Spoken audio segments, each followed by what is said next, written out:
जय हिंद, नमस्कार प्यारे मित्रों और सभी साथियों का मैं आज क्लास में स्वागत करता हूं। और प्रिय साथियों, प्रिय मित्रों, प्रिय दोस्तों, आज हम पढ़ने वाले हैं कबीरदास।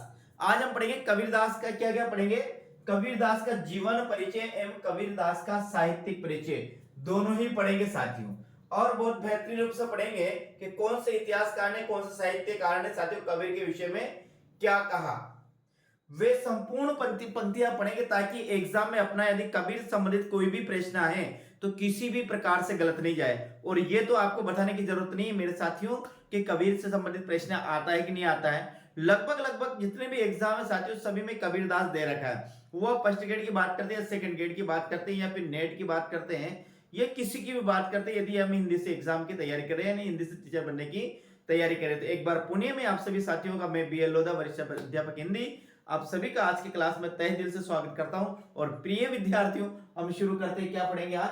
कबीरदास पढ़ेंगे। स्पेशल साथियों मैंने बहुत बेहतरीन रूप से कहीं से इसमें सभी तथ्यों को जुड़ाकर मैंने उन सभी को एक जगह समेकित किया है, एक जगह उनको इकट्ठा किया। मैं आपके सामने लेकर आ रहा हूं बिल्कुल निःशुल्क क्लास से साथियों।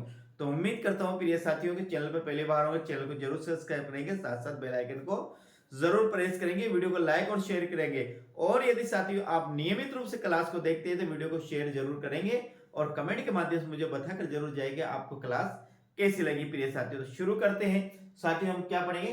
कबीरदास पढ़ेंगे। एक बार पुणे देख लेते हैं साथियों। ये second grade, first grade, UGC net में JRF Hindi, PGT, TGT, KVS सभी में साथियों ये काम आने वाला है, यानी इनका परिचय हर एग्जाम में काम आता है साथियों। तो अब हम शुरू करते हैं। क्या शुरू करते हैं? अब हम शुरू करेंगे कबीरदास का जीवन परिचय साथियों। क्या करेंगे? कबीरदास का जीवन परिचय हम शुरू करते हैं। इसके पहले साथियों चैनल को सब्सक्राइब जरूर कर लीजिएगा। क्या है, यदि आपने मेरे प्रिय साथियों चैनल को सब्सक्राइब नहीं किया तो सब्सक्राइब कर लीजिएगा ताकि मेरी प्रत्येक क्लास आपके पास पहुंच सके, मेरी प्रत्येक क्लास आपके पास पहुंच सके। आइए आए हैं साथियों अपना कबीर का जीवन परिचय। वैसे आपके पास लिखा होगा कबीर का जीवन परिचय, फिर भी साथियों देखिएगा मैं आपको यहाँ पर बिल्कुल तो हाथ याद करा दूंगा। यदि आप क्लास में अंत तक बने रहे तो देखिएगा कैसे याद करना है। हम बात करते हैं यहाँ पर कबीर। तो कबीर का जो नाम आता है वो आता है अपना कबीरदास। क्या आता है प्रिय साथियों? कबीर का नाम है कबीरदास।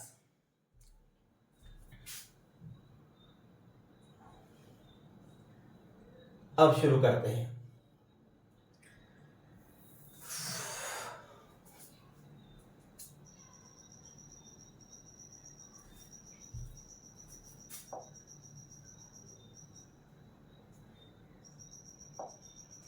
कबीर का जन्म की बात करते हैं, सन की बात करते हैं साथियों। तो कबीर का जो जन्म हुआ 1398 में हुआ।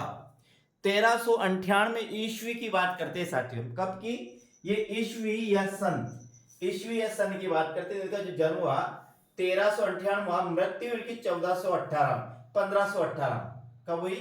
1518 में। इसका मतलब है साथियों कबीरदास जी का जो जीवन है वो 120 वर्ष का था। कितना था? 120 वर्ष तक कबीरदास जी क्या रहे? जीवित रहे साथियों। तो आप याद रखना कबीर का जन्म 1398, मृत्यु 1518। जन्म स्थान की बात करते हैं अब साथियों। तो काशी, बनारस और वाराणसी में इनका जन्म हुआ। ध्यान रखना ये एक शहर है, एक ही धार्मिक स्थान है साथियों जिनके तीन नाम है। इसको काशी भी कहते हैं, इसको बनारस भी कहते हैं, इसको वाराणसी भी कहते हैं साथियों। तो कबीर का जन्म यदि काशी आता है तो भी ठीक है, बनारस आता है तो भी ठीक है, वाराणसी आता है साथियों तो भी ठीक मानेंगे। यानी कबीर का जन्म हुआ वह काशी, बनारस और वाराणसी में हुआ। और निधन की बात करते हैं साथियों तो इनका निधन हुआ मगहर में हुआ। कहां पर हुआ? इनका जो निधन हुआ वो मगहर में हुआ साथियों, एक बात ध्यान रखिएगा। और कब हुआ? वह हुआ 1518 में हुआ साथियों। कब हुआ? 1518 में इनका निधन हुआ, मगहर में हुआ और 1518 में हुआ। अब यहाँ बात करते हैं साथियों माता पिता की। इनके माता और पिता का नाम मिलता है ने माता नीमा, माता का नाम नीमा और पिता का नाम है नीरू या फिर अली साथी। याद रखना इनके माता पिता का नाम है नीमा और नीरू, नीमा और नीरू इनके माता और पिता का नाम है। पिता का नाम कहीं ना कहीं अली भी मिलता है साथियों। इनके पुत्र पुत्री की बात करते हैं तो इनका जो पुत्र है साथियों जिसका नाम कमाल है, पुत्री का नाम है कमाली। पुत्री का नाम है कमाली, यानी कि पिता का नाम तो नीरू है, माता का नाम तो साथियों माता और पिता का नाम नीरू और अली मिलता है। माता और पिता का नाम नीरू और अली मिलता है, यानी कि इनकी माता का नाम तो नीरू है और पिता का नाम क्या है, अली है साथियों। ये माता देखो साथियों, इनकी माता का नाम तो है नीमा, क्या है, और पिता का नाम है नीरू साथियों। ध्यान रखिएगा, मैं गलत बोल दिया, पिता का नाम तो माता का नाम तो है नीमा और पिता का नाम है नीरू, ये ध्यान रखिए। और इनके पिता का एक और नाम मिलता है साथियों अली, यानी इनके पिता का नाम नीरू भी आ सकता है तो भी सही है, और इनके पिता का नाम अली भी आ सकता है साथियों तो भी ठीक है। पुत्र की बात करते हैं तो कमाल और कमाली इनके पुत्र और पुत्रियों के नाम है, क्या है, कमाल और कमाली, नीमा और नीरू। कमाल, नीमा और नीरू, कमाल और कमाल इनके पुत्र और पुत्रियों का नाम है साथियों। आगे पत्नी की बात करते हैं, पत्नी के इनके दो नाम मिलते हैं, एक लोहिया मिलती है, एक नाम मिलता है रमजानिया। दो नाम मिलते हैं इनकी पत्नियों के, पत्नी के लोही और रमजानिया। जैसे इनके पिता के दो नाम मिलते हैं नीरू और अली, नीरू और अली दो नाम मिलते हैं, उसी प्रकार इनकी पत्नी का नाम लोही और रमजानिया ये दो नाम मिलते हैं। गुरु की बात करते हैं साथियों तो एक गुरु, एक रामानंद और एक शेख तकी, दोनों ही नाम मिलते हैं। रामानंद भी इनके गुरु का नाम मिलता है और शेख तकी भी इनको गुरु का नाम मिलता है साथियों, आप ध्यान रखिएगा। तो यहाँ पर जन्म है 1398, मृत्यु 1518, जन्म स्थान काशी, वाराणसी, बनारस और वाराणसी, निधन स्थान है मगहर, माता का नाम है साथियों नीमा और पिता का नाम है नीरू, जिसे अली भी कहा जाता है। पुत्र का नाम है कमाल और पुत्री का नाम है कमाली है। इसके बाद पत्नी का नाम लोही भी मिलता है और रमजानिया भी मिलता है। इनके गुरु का नाम रामानंद भी मिलता है और शेख तकी भी मिलता है साथियों। जो भी एग्जाम आता है वो सही, रामानंद भी आता है तो भी सही मानेंगे और शेख तकी भी आता है तो भी सही मानेंगे, दोनों एक साथ नहीं आएंगे, इस बात का आप ध्यान रखिएगा साथियों। कबीर का दार्शनिक मत अद्वैतवाद था, जिसमें आत्मा और परमात्मा की एकता पर बल दिया जाता था। यानी कबीर का जो मत था वो आत्मा और परमात्मा का एक मानते थे, आत्मा और परमात्मा एक ही है, ये उसे कहते हैं अद्वैतवाद। यानी कबीर का जो दार्शनिक मत था वो अद्वैतवाद था, जिसमें आत्मा और परमात्मा की एकता पर बल दिया जाता है, यानी कि आत्मा और परमात्मा को एक ही माना जाता है प्रिय साथियों, उसे ही अद्वैतवाद के नाम से जाना जाता है। आगे आता है भक्ति काल के महान समाज सुधारक। अब ये किस काल के हैं, ये भक्ति काल के, ध्यान रखिएगा, भक्ति काल के महान समाज सुधारक कबीर हिंदी साहित्य की ज्ञानाश्री काव्य धारा के प्रतिनिधित्व कवि माने जाते हैं।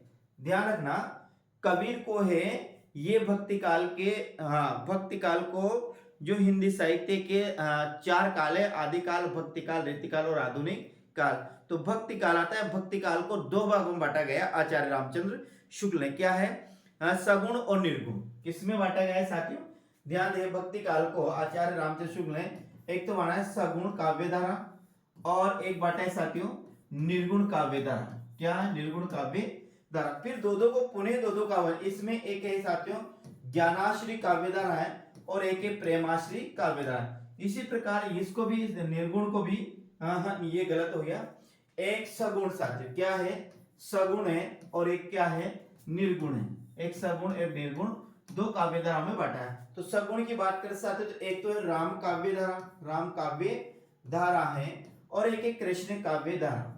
इसी प्रकार निर्गुण की बात करते हैं साथियों तो एक निर्गुण में आती है क्या, ज्ञानाश्री काव्य धारा आती है और एक आती है प्रेमाश्री काव्य धारा। तो ज्ञानाश्री काव्य धारा जो प्रतिनिधित्व कवि है वो क्या है साथियों, कबीरदास है। ज्ञानाश्री को मतलब है ईश्वर को ज्ञान के माध्यम से प्राप्त करना चाहता है, प्रेमाश्री को मतलब है ईश्वर को प्रेम के माध्यम से प्राप्त करना चाहता है। तो ज्ञानाश्री काव्य धारा जो प्रतिनिधित्व कवि है वो कौन है, कबीर है साथियों, ध्यान रखना। कबीरदास क्या थे, ये समाज सुधारक थे साथियों। पहले ध्यान रखना, कबीरदास समाज सुधारक पहले, बाद में संत है, बाद में कवि है, पहले ये समाज सुधारक है। तो ज्ञानाश्री काव्य धारा के प्रतिनिधित्व कवि थे। कबीर के ग्रंथों का संकलन उनके शिष्य धर्मदास ने बीजक नाम से किया। ध्यान रखना, इनके शिष्य थे धर्मदास, क्या थे, जिनका नाम आता है धर्मदास इनके शिष्य का नाम आता है। उन्होंने कबीरदास के जितने भी ग्रंथ थे, जितने भी उपदेश थे, उनको बीजक नाम से संपादित किया, संकलन किया उनका। किस नाम से? बीजक नाम से संकलन किया। यदि आपका एग्जाम आता है बीजक किसकी रचना है, तो ये किसकी है? धर्मदास की। ध्यान रखना साथियों। और इसमें कबीर के उपदेशों को, कबीर के ग्रंथों को इसमें क्या किया गया? संकलन किया गया है। तो ये बीजक किसकी है? धर्मदास की रचना है। और इसमें क्या है? इसमें कबीर के ग्रंथों को क्या किया गया? संकलन किया गया है साथियों। इस प्रकार से आप इसको ध्यान रखिएगा। कबीर के ग्रंथों का संकलन उनके शिष्य धर्मदास ने बीजक के नाम से किया। और कबीर के लिए कविता साध्य न होकर क्या थी? साधन थी। कबीर, ध्यान रखना, कबीर के लिए कविता क्या है? साध्य नहीं है, वह केवल क्या थी? साधन थी, जिसके माध्यम से हम समाज को सुधार सकते हैं, परमात्मा को प्राप्त कर सकते हैं। तो ध्यान रखना प्रिय साथियों कि यहाँ पर कबीर के लिए कविता साध्य न होकर क्या थी? साधन मात्र थी। और ये बीजक, ध्यान रखना, बीजक का संकलन धर्मदास ने किया। और बीजक में क्या है? इसमें कबीर के ग्रंथों का क्या किया गया है? संकलन किया गया है साथियों। कहा जाता है कबीर का जन्म विधवा ब्राह्मणी के गर्भ से हुआ था, जिसने लोक लाजवश जन्म लेते ही कबीर को लहर तालाब में फेंक दिया था साथियों। ये कबीर का पूरा जीवन परिचय मैं आपको बगैर देखे जीवन परिचय और साहित्य बगैर देखे भी सुना सकता हूं साथियों। बिल्कुल साथियों, जैसा इसमें लिखा है ऐसे ऐसे मैं आपको सुना सकता हूं। पर न्यू है कि देखने से जल्दी याद होता है, सुनने से कम होता है। सुनने की अपेक्षा देखने से जल्दी याद होता है। जहां पर देखा और सुना दोनों ही जाता है, वहां पर बहुत जल्दी याद होता है साथियों। इसलिए मैं आपको यहां पर पढ़ा रहा हूं। देखें, कहा जाता है, ये तो पता है, कहा जाता है कबीर का जन्म एक विधवा ब्राह्मण के गर्भ से हुआ था, जिसने लोक लाजवश कहां फेंक दिया था? लहर ताला नामक तालाब में उसे फेंक दिया था। फिर वहां से कौन? वहां से नीमा और नीरू नाम के दो दंपति गुजर रहे थे। उन्होंने कबीर को वहां से उठाया और उन्होंने उनका क्या किया? पालन पोषण किया। आप ध्यान रखिएगा साथियों। आगे देखिए, लहर तालाब में फेंक दिया था, जहां से निसंतान नीमा और नीरू ने लेकर आए, नीमा और नीरू लेकर आए और उनका पालन पोषण किया। ये नीमा और नीरू थे साथियों, ये क्या थे? निसंतान थे, इनके कोई संतान नहीं थी, इसलिए माना कि उन्होंने वहां से उठा लिया। तो कबीर के पिता का, माता का नाम क्या है? नीमा है, और पिता का नाम क्या है? नीरू है। आगे, कबीर की मृत्यु के बाद उनके शिष्य धर्मदास ने कबीर गद्दी पर बैठे। यानी कबीर की मृत्यु जब हुई, कब हुई कबीर की मृत्यु? ध्यान रखना, 1518 में कबीर की मृत्यु होती है। निधन होता है कहां पर होता है? मागाहर में इनका निधन होता है। और इनके निधन के बाद इनका जो शिष्य था, जिसका नाम क्या था? धर्मदास, इस धर्मदास कबीर की गद्दी पर बैठे और इन्होंने बीजक नाम से कबीर की रचनाओं का क्या किया? संकलन किया। ये भी आपको ध्यान रखना है साथियों। तो कबीर की मृत्यु के बाद उनके शिष्य धर्मदास कबीर की गद्दी पर बैठे। आगे हम बात करते हैं कबीर की रचना। कबीर की रचना मुख्यतः ने की है कि नहीं है? ध्यान रखना, कबीर की रचना मुख्यतः कबीर ग्रंथावली में संकलित है, परंतु कबीर पंथ में बीजक को ही प्रमाणित माना जाता है। ध्यान रखना, कबीर की जो रचना है वो मुख्यतः कबीर ग्रंथावली में संकलित है। किसमें है? कबीर ग्रंथावली में संकलित है, लेकिन जो कबीर पंथ है उसमें बीजक को ही प्रमाणित माना जाता है साथियों। ऑथेंटिक माना जाता है। किसको? बीजक को। और बीजक का संकलन करने वाले कौन है? बीजक का संकलन करने वाले हैं धर्मदास। और ये धर्मदास कौन थे? ये कबीर के क्या थे साथियों? ये कबीर के शिष्य थे। और कबीर की मृत्यु के बाद कबीर की गद्दी पर कौन बैठे थे? धर्मदास ही कबीर की गद्दी पर बैठे थे साथियों। अब बीजक के तीन भाग, ध्यान रखना, एक साखी, एक सबद है, एक रमणी है। साखी, सबद और रमणी, ये बीजक के तीन भाग है। साखी, सबद और रमणी, ये बीजक के कितने भाग है? ध्यान रखना प्रिय साथियों, बीजक के तीन भाग है। साखी, सबद और रमणी बीजक के तीन भाग है। ध्यान रखना। अब ये तीनों में क्या है? ध्यान से देखिए, साखी, सबद और रमणी, ये किसके भाग है? बीजक के तीन भाग है। अब देखिएगा, साखी की भाषा सदुकड़ी है, सादुकड़ी नहीं है, न्याय है सदुकड़ी। साखी की भाषा क्या है? सदुकड़ी है।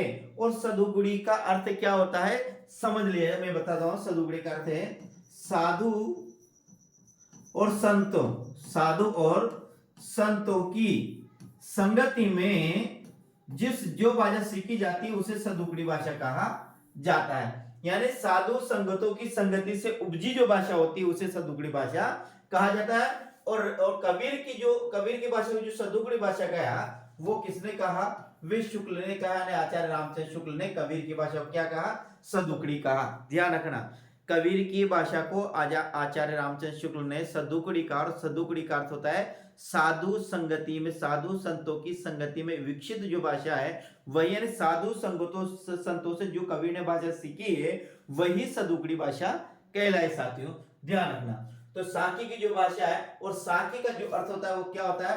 साक्षी होता है। और साक्षी का अर्थ क्या लेते हैं हम? गवाह।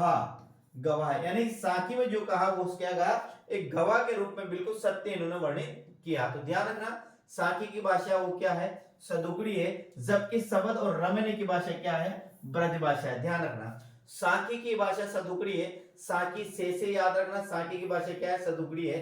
साकी की भाषा क्या है? सदुकड़ी है। और रमणी की भाषा क्या है? ब्रज भाषा। याद रखना साथियों, रमणी की और शबद की भाषा क्या है? ब्रज भाषा। शबद में बे आ रहा तो ब्रज भाषा याद रखना। शबद और रमणी की भाषा क्या है? ब्रज भाषा। आगे, साकी सामाजिक बोध प्रदान, साकी क्या है? सामाजिक बोध प्रदान है। और जबकि शब्द क्या है? आध्यात्मिक प्रदान है। और रमणी जीव आत्मा से संबंधित है। साथियों ध्यान रखना, साकी है उसमें सामाजिक संबंधों का, सामाजिक रीति रिवाजों का, सामाजिक कुरीतियों का इसमें वर्णन किया गया है। किसमें? साकी में। साथियों ध्यान रखना, जबकि शब्द क्या? ये आध्यात्मिक प्रदान है। शब्द क्या है? ये आध्यात्मिक प्रदान है, यानी धार्मिक प्रदान है। और रमणी क्या? आत्मा और जीव आत्मा से संबंधित इसमें वर्णन किया गया है। तो ध्यान रखना, यहाँ पर साखी है वो सामाजिक बोध प्रदान है, शबद है वो आध्यात्मिक प्रदान है, रमणी वो जीव आत्मा से संबंधित है। साथियों आगे, साखी है वो दोहों में है। क्या है? अब देखिए, साखी की जो भाषा है वो पहली बात तो क्या है? सदुकड़ी भाषा है। क्या? सदुकड़ी भाषा। सदुकड़ी भाषा किसकी? साकी की भाषा सदुकड़ी है। और ये क्या है? सामाजिक बोध प्रदान है। क्या है प्रिय साथियों? सामाजिक बोध प्रदान है। फिर ये देखो किसमें है? ये दोहों में है। किसमें है? ये दोहों में। दोहो, जबकि रमणी दोहा और चौपाई दोनों में है। रमणी दोहा और चौपाई दोनों में। शब्द पदशैली में। शब्द किसमें है? पदशैली में। ध्यान रखना, साखी की भाषा सदुकड़ी है, सामाजिक बोध प्रदान है, सामाजिक संबंधों को, सामाजिक कुरीतियों को, सामाजिक रूढ़ियों का इसमें वर्णन किया गया है। और ये दोहा छंद में है। तो साकी, सदुकड़ी, सामाजिक और दोहा। साकी, हाँ, साकी, सदुकड़ी, सामाजिक और दोहा। साकी, सदुकड़ी, सामाजिक और दोहा। रमणी वो दोहा और चौपाई दोनों में है। और रमणी में क्या वर्णन है साथियों? रमणी में आत्मा और जीवात्मा और परमात्मा का वर्णन है। जीवात्मा और परमात्मा का वर्णन है। और ये इसमें समय दोहा और चौपाई में। शब्द में बे से याद रखना, ये ब्रज भाषा में, ये भी ब्रज भाषा में है, लेकिन ये किसमें है? पद में है। साथियों याद रखना। आगे, कबीर मध्यकाल के क्रांतिकारी पुरुष थे। कबीर मध्यकाल के क्रांतिकारी पुरुष थे। यदि एग्जाम में आपको प्रश्न आता है कि मध्यकाल के क्रांतिकारी पुरुष कौन थे साथियों, तो अपना उत्तर क्या होगा? कबीर अपना सही उत्तर होगा। क्योंकि कबीर ने साथियों जितने भी कुरीतियां थी, जितने भी रीति रिवाज जो आडंबर थे, सभी पे इन्होंने प्रहार किया है। सभी इन्होंने प्रहार किया। किसने? कबीरदास ने। कबीर ने माया को महाठगनी वे पापनी कहा है। ध्यान रखना, कबीर ने माया को, किसको? माया को एक तो महाठगनी और पापनी कहा, ये भी आपको ध्यान रखना है।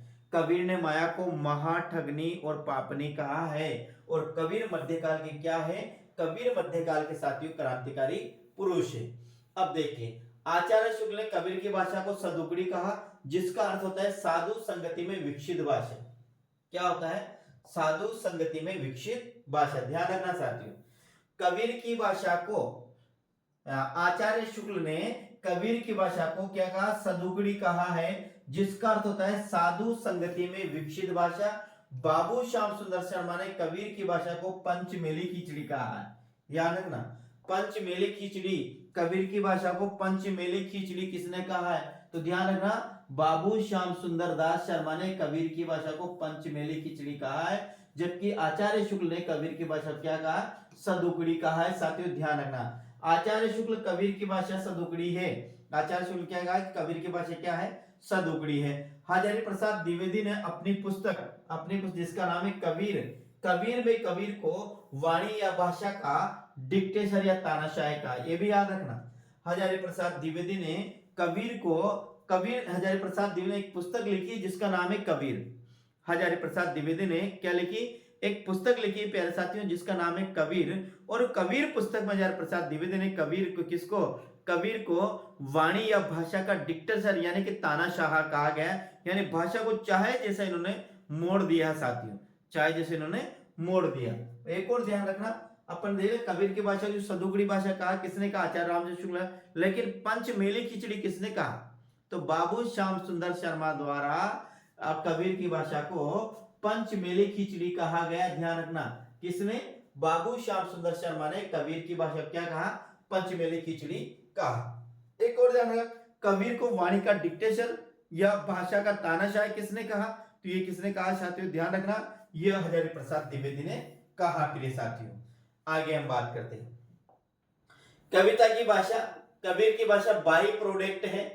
कबीर की कविता घलवे का माल है। कबीर की कविता फोकट का माल है। ये सब कबीर के विषय में कहा जाता है। हजारी प्रसाद द्विवेदी ने कहा साथियों शायद ये कि कबीर की जो कविता है वो बाई प्रोडक्ट है। कबीर की कविता घलवे का माल है। कबीर की कविता फोकट का माल है साथियों। कबीर अक्षर ज्ञान से रहित था, उन्हें पढ़ना लिखना नहीं आता था। ध्यान रखना, कबीर को पढ़ना लिखना, उन्होंने कहा था शायद मसी कागज छुए नहीं कलम गई ने आत। ये कबीर द्वारा से कहा गया था कि मैंने आज तक ना तो कबीर कागज को छुआ और कलम मेरा हाथ तक नहीं आई, ऐसा कबीर स्वयं के द्वारा कहा गया। तो ध्यान रखना, कबीर अक्षर ज्ञान से रहित था और पढ़ना लिखना कबीर को नहीं आता था। कबीर शास्त्र ज्ञान की अपेक्षा आंखों देखे सत्य को प्रधानता देते थे, ये भी ध्यान रखना। कबीर के विषय में आता निम्न में से कौन सा कथन सत्य नहीं है या कौन सा कथन गलत है, तो ऐसे ही फिर कैसे ऐसे ही कथन आते हैं उसमें साथियों, आपको ऐसे ध्यान रखना। तो ध्यान रखना, कबीर अक्षर ज्ञान से कहते हैं रहित थे, उनको पढ़ना लिखना नहीं आता। कबीर शास्त्र ज्ञान की अपेक्षा आंखों देखे सत्य क्या देते थे, प्रधानता देते थे, ये भी आपको ध्यान रखना है। आगे हम बात करते हैं साथियों, तो आगे आती बीजक। बीजक का जो संकलन किया वो धर्मदास ने किया। कबीर परिचय के लेखक आनंददास है, ये भी ध्यान रखना। कबीर का जो संपादन किया वो कबीर का संपादन किया आचार्य प्रसाद द्विवेदी ने किया। कबीर ग्रंथावली का संपादन किया बाबू श्याम सुंदर दास शर्मा ने किया। और कबीर वचनावली लिखी साथियों अयोध्या सिंह उपाध्याय हरिओद ने। तो ये भी आपको याद रखना है। बीजक किसके द्वारा लिखी, धर्मदास द्वारा लिखी गई। कबीर परिचय के लेखक कौन है, आनंददास है। कबीर का संपादन किसने किया, हजारी प्रसाद द्विवेदी ने किया। और इन्हें कबीर नाम की क्या लिखी, एक पुस्तक लिखी, ये भी आपको ध्यान रखना है। कबीर ग्रंथावली का संपादन किसने किया, बाबू श्याम सुंदर दास शर्मा ने किया। और कबीर वचनावली किसने लिखी, संपादन किसने किया, तो ये लिखी साथियों अयोध्या सिंह उपाध्याय हरिओद ने लिखी। आपको इतना याद रखना है। एक बार पुणे, बीजक है धर्मदास की, कबीर परिचय आनंददास की, कबीर का संपादन हजारी प्रसाद द्विवेदी ने किया। कबीर ग्रंथावली का संपादन बाबू श्याम सुंदर दास द्वारा किया गया। और कबीर वचनावली के लेखक साथियों अयोध्या सिंह उपाध्याय हरिओद। ये आपको तीनों ही, ये चारों ही आपको याद रखने। एक बार पुणे, कबीर धर्मदास है, कबीर परिचय आनंददास, कबीर का संपादन हजारी प्रसाद द्विवेदी, कबीर ग्रंथावली बाबू श्याम सुंदर दास और कबीर वचनावली अयोध्या सिंह उपाध्याय हरिओद साथियों। अब आगे बात करते हैं कबीर के ग्रंथों की संख्या। कबीर के ग्रंथों की खोज सर्वप्रथम एच ने 1900 एच विल्सन ने, यह आएगा साथियों, क्या आएगा, ये आगे पीछे हो गया। कबीर के ग्रंथों की सर्वप्रथम जो खोज की वो एच विल्सन, किसने, एच विल्सन ने 1903 में की थी। जिन्होंने इनके ग्रंथों की संख्या कितने बताई, 8 बताई। जिन्होंने ग्रंथों की संख्या कितने बताई, 8। याद रखना, कबीर के ग्रंथों की जो सर्वप्रथम खोज की थी वो एच विल्सन ने 1903 में की थी साथियों। ध्यान रखना, कबीर के ग्रंथों की सर्वप्रथम जो खोज की वो एच विल्सन ने 1903 में की। और एच विल्सन ने कबीर के ग्रंथों की संख्या कितने बताई, 8 बताई साथियों। ऐसे है। कबीर ने स्वयं को राम की बहुरिया कहा, यह भी ध्यान रखना। कबीर ने स्वयं को राम की क्या कहा, बहुरिया कहा। कबीर सिकंदर लोधी के समकालीन थे, ये भी ध्यान रखना है। कबीर किसके समकालीन थे, कबीर सिकंदर लोधी के समकालीन थे। कबीर के ज्ञान का आधार क्या था, सत्संग, पर्यटन और अनुभव था। पर्यटन का मतलब घूमना, परी प्लस अटन, चारों ओर घूमना, उसे कहते हैं पर्यटन। तो कबीर के पहली बात तो किसके समकालीन थे? ये सिकंदर लोधी के समकालीन थे। कबीर के ज्ञान का आधार क्या था? एक तो सत्संग था, एक पर्यटन था, और एक क्या था साथियों? अनुभव था। गुरु ग्रंथ साहिब में भी कबीर के पद क्या है? संकलित है। गुरु ग्रंथ जो सिखों का सबसे पवित्र ग्रंथ माना जाता है, उसमें भी क्या है? कबीर के पद क्या है? संकलित है साथियों, ध्यान रखना। कबीर अत्यंत उदार, निर्भय और सद्ग्रस्त संत थे। कबीर अत्यंत उदार, निर्भय और सद्ग्रस्त संत थे साथियों, सद्ग्रस्त संत थे। कौन? कबीरदास। ध्यान रखना, ये कबीर की विशेषता है। कबीर पहली बात तो क्या थे? कबीर के ज्ञान का था सत्संग, पर्यटन और अनुभव था। कबीर के ग्रंथ गुरु ग्रंथ साहिब में भी कबीर के पद संकलित हैं। इसके बाद कबीर क्या थे? अत्यंत उदार थे, निर्भय थे और सद्ग्रस्त संत थे साथियों। हजारी प्रसाद द्विवेदी ने कबीर के उद्धारक आलोचक है। हजारी प्रसाद द्विवेदी कबीर के उद्धारक क्या है? आलोचक है। ध्यान रखना, हजारी प्रसाद द्विवेदी कबीर के उद्धारक आलोचक है। कबीर राम रहीम की एकता पर विश्वास करते थे या राम रहीम की एकता पर बल देते थे? ये भी ध्यान रखना, कबीर राम रहीम की एकता पर बल देते थे या कबीर राम रहीम की एकता में विश्वास करते थे। कबीर ने धार्मिक और सामाजिक भेदभाव से मुक्त मनुष्य की कल्पना की। ये प्रश्न एग्जाम में आया है साथियों कि कबीर ने कैसे मनुष्य की कल्पना की? तो कबीर ने धार्मिक और सामाजिक भेदभाव से मुक्त मनुष्य की कल्पना की, यानी कि मनुष्य के बीच धार्मिक और सामाजिक किसी प्रकार का भेदभाव नहीं होना चाहिए, ऐसा कबीर का कहना है साथियों। ध्यान रखना, कबीर ने धार्मिक और सामाजिक भेदभाव से मुक्त कबीर की मनुष्य की क्या की है? कल्पना की है साथियों। कबीर ने गुरु को सर्वोच्च महत्व दिया। ध्यान रखना, कबीर ने गुरु को क्या दिया? सर्वोच्च महत्व दिया, सर्वोत्तम जो महत्व दिया कबीर ने, तो किसको दिया? गुरु को दिया। कबीर की रचनाओं में सर्वप्रथम सबसे प्रामाणिक रचना क्या मानी जाती है? बीजक मानी जाती है, और जिसके बीजक के जो संकलन करता कौन है?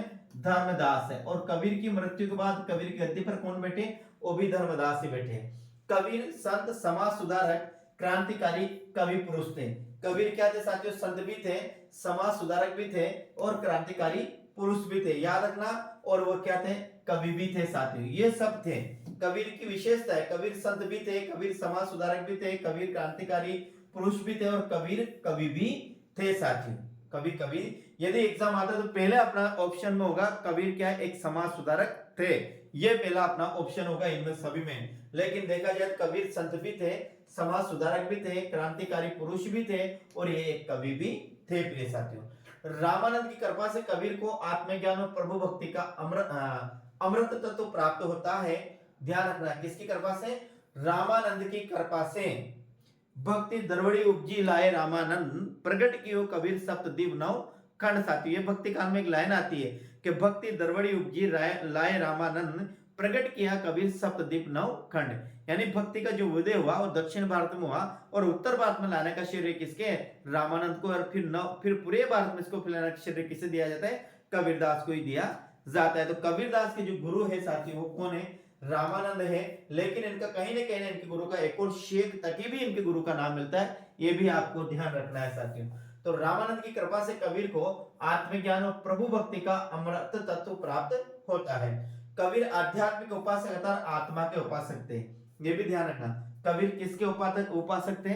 तो कबीर आध्यात्मिक या आत्मा के उपासक थे साथियों, ये ध्यान रखना है आप। और कबीर के गुरु का नाम था रामानंद, और कहीं ना कहीं रामानंद नहीं आता है तो फिर अपनों को लगाना है शेख तकी साथियों, ये दोनों इनके गुरु थे साथियों। और कबीर को जो किनकी कृपा से इनको साथियों भक्ति का अमृत को प्राप्त हुआ है, भक्ति के प्रति जागृत हुए, तो ध्यान रखना ये अपना उत्तर आगा रामानंद साथियों। आचार्य शुक्ल ने फिर क्या कहा? निर्गुण मार्ग के निर्दिष्ट प्रवक्ता कबीरदास ही है। ये कबीर के बारे में किसने कहा? तो ध्यान रखना, ये कहा आचार्य रामचंद्र शुक्ल ने। किसने? आचार्य रामचंद्र शुक्ल ने कहा कि निर्गुण मार्ग के निर्दिष्ट प्रवर्तक कबीरदास ही थे। एक और ध्यान रख, क्या कहा? निर्गुण मार्ग के निर्दिष्ट प्रवर्तक, क्या?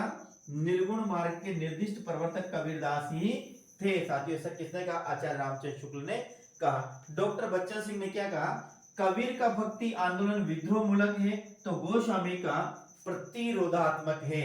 ये किसने कहा? डॉक्टर बच्चन सिंह ने कहा साथियों।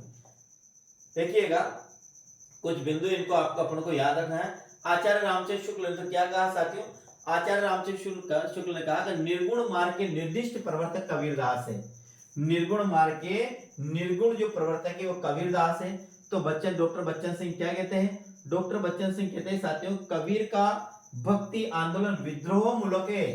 तो गोस्वामी, गोस्वामी कौन, गोस्वामी तुलसीदास का क्या है, विरोधामूलक है। ये विरोध करते हैं जबकि ये विद्रोह करते हैं, ये विरोध करते हैं जबकि ये विद्रोह करते हैं। आगे डॉक्टर बच्चन सिंह ने फिर कहा कबीर हिंदी भक्ति काव्य के प्रथम क्रांतिकारी पुरुषकर्ता है। कबीर हिंदी भक्ति काव्य के प्रथम क्रांतिकारी पुरुषकर्ता, ये किसने कहा, डॉक्टर बच्चन सिंह ने कहा। डॉक्टर बच्चन सिंह ने एक और लाइन कही, कबीर पहले व्यक्ति जिन्होंने विभिन्न धर्मों, संप्रदायों, जातियों, वर्णों को नकार कर ऐसे समाज की स्थापना का प्रयास किया जिसमें क्या है, जिसमें धर्म संप्रदाय ऊंच नीच के भेदभाव के लिए कोई स्थान नहीं है। उनके समाज में न कोई हिंदू है न कोई मुसलमान है, सब मनुष्य है, कोई किसी से छोटा बड़ा नहीं है। ऐसा कहना किसका है, यह साथियों डॉक्टर बच्चन सिंह का कहना है। डॉक्टर बच्चन सिंह का कहना है। क्या कहना है एक बार पुनः देख लीजिए। पहली बात तो डॉक्टर बच्चन सिंह ने नहीं से देखी, क्या कहा, कबीर का भक्ति आंदोलन क्या है, विद्रोह मूलक है। तो गोस्वामी का क्या है, प्रतिरोधात्मक है, ये भी बच्चन सिंह ने कहा। फिर बच्चन सिंह ने क्या कहा कि कबीर हिंदी भक्ति काव्य के प्रथम क्रांतिकारी पुरुष करता है। ध्यान रखना, कबीर हिंदी भक्ति काव्य के प्रथम क्रांतिकारी पुरुष करता है, ये भी डॉक्टर बच्चन सिंह ने कहा साथियों। एक और लाइन कही डॉक्टर बच्चन सिंह ने, क्या कही कि कबीर पहले व्यक्ति है जिन्होंने विभिन्न धर्मों, संप्रदायों, जातियों, वर्णों को नकार कर यानी कि नजरअंदाज करके ऐसे समाज की स्थापना का प्रयास किया। कैसे समाज की स्थापना का प्रयास किया कि जिसमें क्या है, जिसमें धर्म संप्रदाय, पहली बात क्या है, जिसमें क्या क्या धर्म संप्रदाय ऊंच नीच के भेदभाव के लिए कोई स्थान नहीं है। जिनके समाज में न कोई हिंदू है न कोई मुसलमान, सब क्या है, मनुष्य है, कोई किसी से छोटा बड़ा नहीं है। ऐसा किसका कहना है, ऐसा है डॉक्टर बच्चन सिंह का कहना है। आपको ये याद रखना है प्रिय साथियों।